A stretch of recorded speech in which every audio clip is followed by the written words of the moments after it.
सब जानते हैं जैसा कि अब ईद आने वाली है, रमज़ान अपने आखिरी अशरे में पहुंच चुका है। लेकिन हमारी हामला ख़वातीन जिनको उनकी डिलीवरी की डेट दे दी गई है और वो अगर ईद के बाद है या अगले 1 डेढ़ माह के अंदर उनकी डिलीवरी है, तो ये वीडियो आपके लिए है। बिकॉज़ इसमें मैं आपको देने जा रही हूँ वो टिप्स जो ना सिर्फ आपकी डिलीवरी में आपकी हेल्प करेंगी, बल्कि साथ ही साथ आपकी बेबी की अच्छी नशोनुमा और आपकी सेहत की बेहतरी में बहुत अहम किरदार अदा करेगी। मैं हूं डॉक्टर सादिया मुमताज़ और आप देख रहे हैं गायनी टॉक्स। तो सबसे पहले तो हम बात करते हैं कि अगर आपकी डिलीवरी ईद के बाद या अगले ही कुछ दिनों में है तो आपके लिए क्या ज़रूरी है। वो ज़रूरी है आपके डॉक्टर के विजिट्स। ये बात बिल्कुल ठीक है कि रमज़ान में बहुत से लोगों की रूटीन्स जो हैं वो चेंज हो चुकी होती हैं। इवन डॉक्टर्स के कुछ टाइमिंग्स चेंज हो चुके होते हैं। आपके अपने जो टाइमिंग्स हैं वो चेंज हो जाते हैं। सहरी बनाना, अफ्तारी बनाना, फिर ज़ाहिर है घर में सब चीज़ें मैनेज करना। लेकिन जितनी ज़्यादा ये चीज़ें ज़रूरी हैं उससे कहीं ज़्यादा प्राइमरीली इम्पॉर्टेंट है आपका एंटीनेटल विजिट, यानी कि आपका डॉक्टर के पास चेकअप। आपने सिर्फ इस वजह से कि क्योंकि रमज़ान है और आज अफ्तारी बनानी है या कुछ और करना है तो विजिट नहीं हो सकता, प्लीज़ इस तरह से ना करें। ये आपके बच्चे को नुकसान देगा।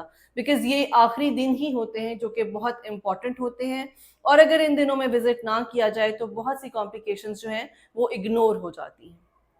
सो ये विजिट इतना इम्पॉर्टेंट है कि इसमें लेटेस्ट आपका बीपी चेक किया जाता है, आपके शुगर लेवल्स चेक किए जाते हैं, आपके टेस्ट किए जाते हैं। उसमें ये देखा जाता है कि आपकी एचबी तो लो नहीं है और अगर आपकी एचबी कम है तो उसको ऑप्टिमाइज किया जाता है उस पॉइंट ऑफ व्यू से कि आपकी डिलीवरी है या सी सेक्शन है, तो आपकी जो एचबी है उसका लेवल कम से कम 11 या उससे ज़्यादा हो।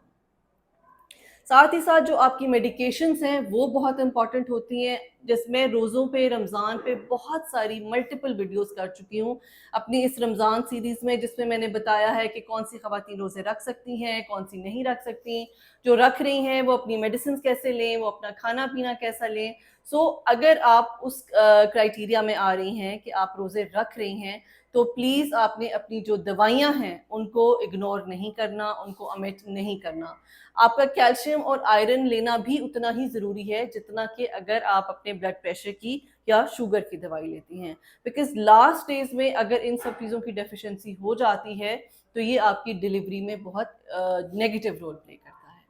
अपना हाइड्रेशन स्टेटस प्लीज़ बहुत बेहतर रखें, 12 से 14 ग्लास पानी ज़रूर पिएँ। वो ख़वातीन जो रोज़े नहीं रख रही हैं तो उनके लिए तो ये इतना मुश्किल नहीं है, लेकिन जो रोज़े रख रही हैं प्लीज़ आप अपनी जो हाइड्रेशन है, अपना जो पानी पीने का जो रूटीन है उसको आपने पूरे दिन के हिसाब से अफ्तारी से लेकर सहरी तक 12 से 14 ग्लास पानी ज़रूर पीना है।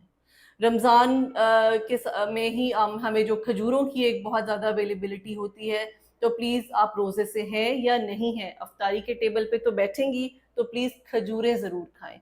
स्पेसिफ़िकली अगर तो आपकी ईद के कुछ ही अरसे बाद डिलीवरी है, 1 हफ़्ते 2 हफ़्ते बाद, तो फिर आपके खजूरें खाना बहुत इम्पोर्टेंट है।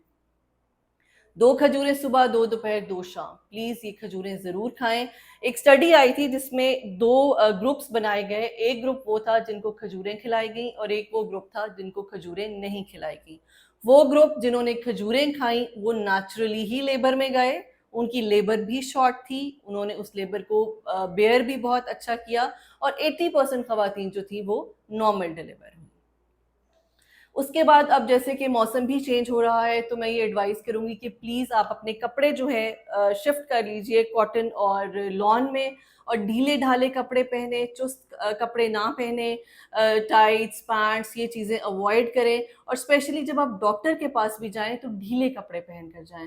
बिकॉज़ मेरे साथ खुद कई दफ़ा ये होता है कि पेशेंट को एग्ज़ामिन करना होता है लेकिन उन्होंने इतनी टाइट जो है वो पैंट्स या टाइट्स पहने होते हैं कि वो उनको उतारना और फिर जो है वो एक टास्क हो जाता है। तो कोशिश करें ढीले-ढाले कपड़े पहने।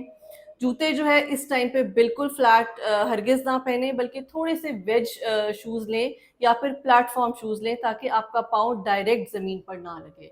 उसका जो कुशन है, आपके शू का जो कुशन है वो आपके पाँव को सुकून देगा, क्योंकि अगर स्ट्रेट अवे आप बिल्कुल फ्लैट जूता, नीचा जूता पहनेंगे तो आपकी एड़ियों में बहुत दर्द होगा।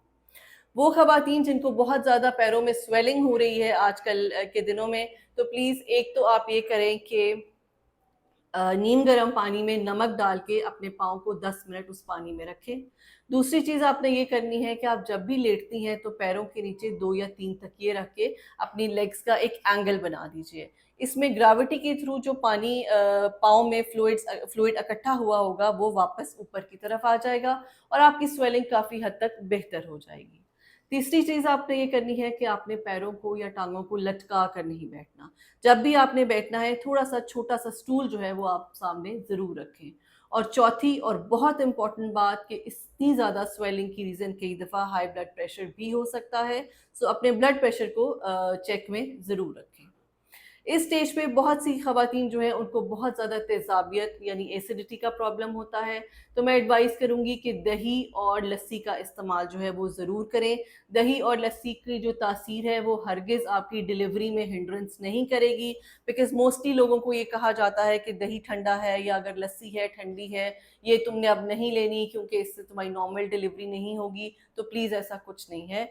स्पेसिफिकली अब जैसे आजकल पंखे चल रहे हैं तो मैंने तो यहाँ तक देखा है कि पंखे या एसी में भी खवातीन को नहीं बैठने दिया जाता कि आपकी डिलीवरी जो है वरना नॉर्मल नहीं होगी। तो प्लीज़ हमारे यहाँ जो लेबर रूम होते हैं वो भी सेंट्रली एयर कंडीशनड होते हैं। जहाँ डिलीवरीज हो रही होती हैं वहाँ एसी चल रहे होते हैं, तो डिलीवरीज हो जाती हैं। तो प्लीज़ इस चीज़ को अंडरस्टैंड कीजिए कि एसी, पंखा, ठंडा पानी, लस्सी, दही आपकी डिलीवरी में प्रॉब्लम नहीं करेगा। आपने अगर कोई ज्वेलरी पहनी है तो प्लीज़ ज्वेलरी ज़रूर उतार दीजिए। और एक सबसे इम्पॉर्टेंट चीज़, अगर आपकी डिलीवरी ईद से अगले 3 हफ्ते के अंदर-अंदर यानी 8 या 10 अप्रैल के दरमियान आपको डेट दी गई है, तो प्लीज़ मेहंदी अवॉइड करें। ये सबसे इम्पॉर्टेंट चीज़ है, बिकॉज़ अगर आप मेहंदी लगा लेते हैं तो इस मेहंदी को उतरने में थोड़ा टाइम लगता है। अगर आपका सी सेक्शन है तो हमें आपके नेल्स और आपके हाथ जो हैं वो क्लियर चाहिए। अगर उसपे मेहंदी लगी होती है तो हमें ऑक्सीजन सैचुरेशन आपके हाथों पे या नेल्स पे नज़र नहीं आती। सेकेंडली, मेहंदी जो है वो स्पेसिफिकली जो केमिकल वाली मेहंदी है वो बहुत ज़्यादा रिएक्ट कर रही है। लास्ट ईद हमारे पास 2-3 पेशेंट्स इमरजेंसी में रिसीव हुए जिन्होंने, जो प्रेग्नेंट थीं, कुछ प्रेग्नेंट नहीं भी थीं, तो लेकिन उन्होंने जो मेहंदी लगवाई वो उनको रिएक्ट कर गई, उनके हाथों पे स्वेलिंग, एब्रप्शंस और ये सब चीज़ें हो गई और हमें फिर उनको डील करना पड़ा। सो अगर 8, 9, 10 की डेट आपको डिलीवरी की दी गई है अप्रैल की, तो प्लीज़ फिर मेहंदी तो बिल्कुल ही अवॉइड कीजिए। इसके अलावा मैं ये कहूँगी कि आप अपनी जो डिलीवरी प्लेस है वो ज़रूर जाकर देख लें। जिसने आपको ब्लड देना है उसको स्टैंड बाय कर लीजिए, जो लोग आपके साथ जाने वाले हैं उनको इन्फॉर्म कर लीजिए। और अपने बेबी बैग्स जो हैं वो ये बेस्ट टाइम है कि अपने बेबी बैग्स ज़रूर बना कर रख लें, क्योंकि अगर इन्हीं दिनों में ईद के आगे पीछे ही आपकी डिलीवरी है तो आपके बेबी बैग्स जो हैं वो आपके पास रेडी होने चाहिए।